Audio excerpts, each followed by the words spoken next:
So the world of Islam has a tremendous depth of gratitude to Dr. Muhammad Iqbal. Remember the book, The Reconstruction of Religious Thought in Islam? You don't have to go and buy the book, just go to the internet and type in Reconstruction of Religious Thought in Islam, and you'll get the 9 chapters of the book there, and read the first 2. But in that same book, Dr. Iqbal made a monumental mistake. And it is no disrespect whatsoever to point out a mistake made by a scholar. It does not diminish our admiration of his scholarship. Everybody can make mistakes. And I certainly do not want students who will accept everything that I say uncritically. No, those are dangerous students. I much prefer to have students who will never accept anything that I say until you first studied it carefully. And only when you are convinced that it is the truth, only then do you understand it, you accept it. And if you're not convinced, don't accept it.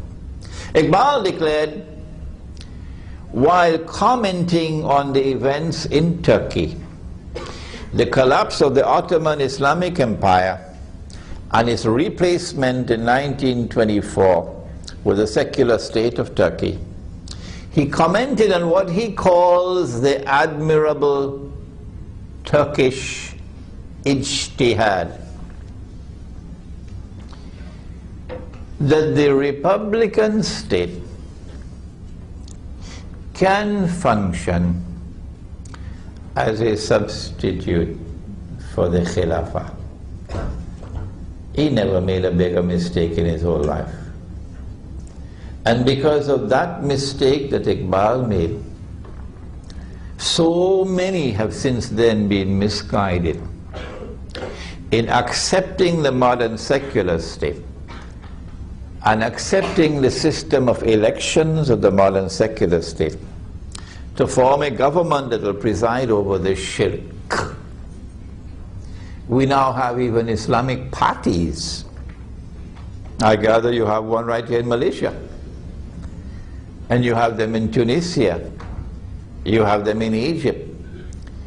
You have them, the most famous one of all, of course, is in Turkey.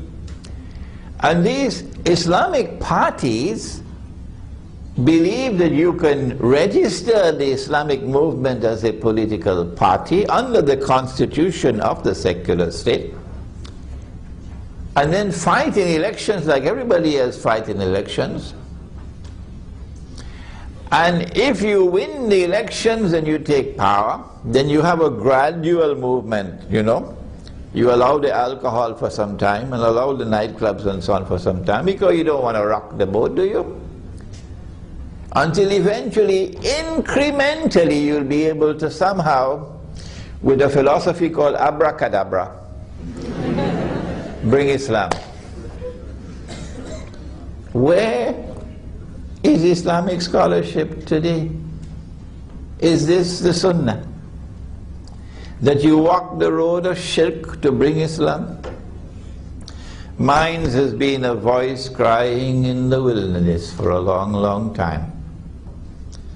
For a long, long time I was saying the US dollar is going to collapse. And they laughed at me. I gather they're not laughing at me anymore now. No. For a long, long time, since this book appeared, I told them Israel wants to rule the world. And Israel wants to replace the United States as the next ruling state in the world. And they laughed at me. Well, when Israel attacks Iran, let's see who's going to laugh.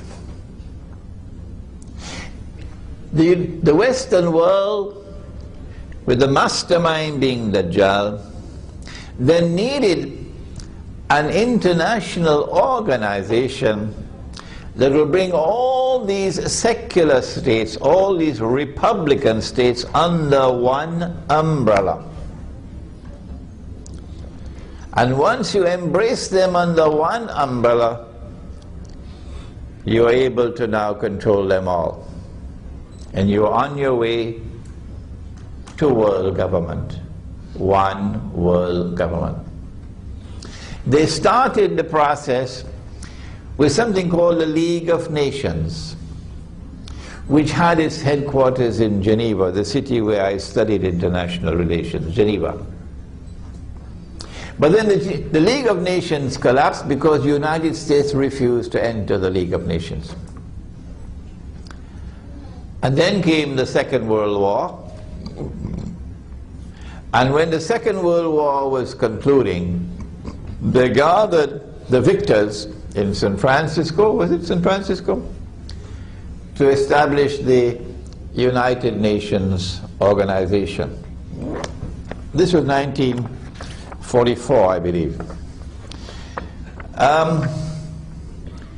Every state in the world now had to become a member of the United Nations organization.